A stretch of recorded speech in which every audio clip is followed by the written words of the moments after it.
Hello friends, स्वागत है stock news में। अगर आप मेरे चैनल पे पहली बार विजिट कर रहे हैं तो सब्सक्राइब करें ताकि आपको लेटेस्ट इन्फॉर्मेशन मिलता रहे।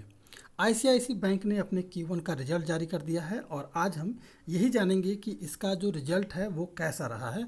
आज के दिन में इसका अपना जो है Q1 का रिजल्ट जारी किया है। इसकी जो मीटिंग आज हुई है 12:15 से लेकर के 3 बजे के करीब तक जो है मीटिंग हुई है और उसके बाद जो है इस कंपनी ने अपना जो है रिजल्ट जारी किया है।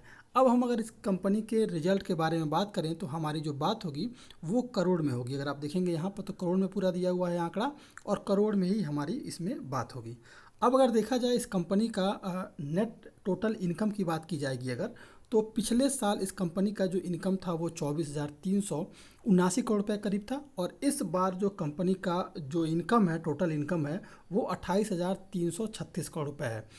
तो इस हिसाब से अगर देखा जाए तो इस कंपनी का जो इनकम है ईयर एंड ईयर बेसिस पर इसमें हमें वृद्धि होते हुए देखने को मिल रहा है। अगर क्वार्टरली की बात करें तो क्वार्टर एंड क्वार्टर बेसिस पर पिछले क्वार्टर में जो इस कंपनी का जो प्रॉफिट था वो 27,412 करोड़ रुपए था। यानी कि कुल मिलाकर के अगर देखा जाए तो क्वार्टर एंड क्वार्टर बेसिस पर भी इस बार इस कंपनी का जो इनकम है उसमें हमें वृद्धि होते हुए देखने को मिल रहा है। यानी कि ईयर एंड ईयर बेसिस पर एंड क्वार्टर बेसिस पर, दोनों ही बेसिस पर इस कंपनी का जो टोटल इनकम है उसमें हमें वृद्धि होते हुए देखने को मिल रहा है। अब टोटल खर्चे की बात करते हैं कि इस कंपनी ने जो कुल खर्चा किया है वो कैसा है। तो अगर आंकड़े पे गौर करें तो पिछले साल जो इस कंपनी ने जो अपना खर्चा किया था, चाहे सैलरी पर हो या फिर अपने कंपनी के विस्तार पर हो या किसी भी तरह का जो खर्च था, तो इस कंपनी का जो कुल खर्च था वो 15,484 करोड़ रुपये था। वहीं अगर इस बार देखें तो इस कंपनी ने जो कुल खर्च किया है वो 18,027 करोड़ रुपये के करीब है। यानी कि अगर देखा जाए तो ईयर एंड ईयर बेसिस पर इस कंपनी का जो खर्चा है उसमें हमें वृद्धि होते हुए देखने को मिल रही है।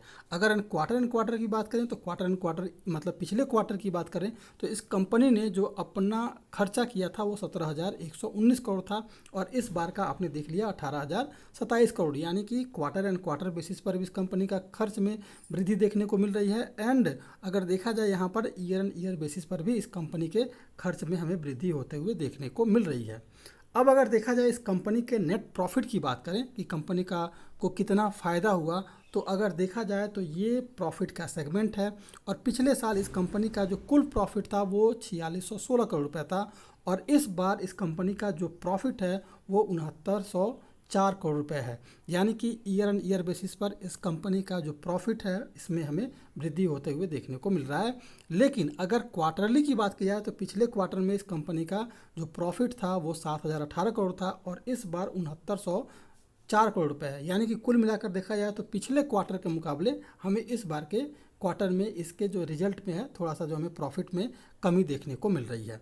अब अगर देखा जाए अगर अर्निंग पर शेयर की बात की जाए तो ईपीएस की अगर बात की जाती है तो पिछले साल इस कंपनी का ईपीएस 6.67 था और इस बार जो है 9.93% है। अगर पिछले क्वार्टर की बात करें तो पिछले क्वार्टर में इस कंपनी का जो ईपीएस था वो लगभग 10.10% के करीब था।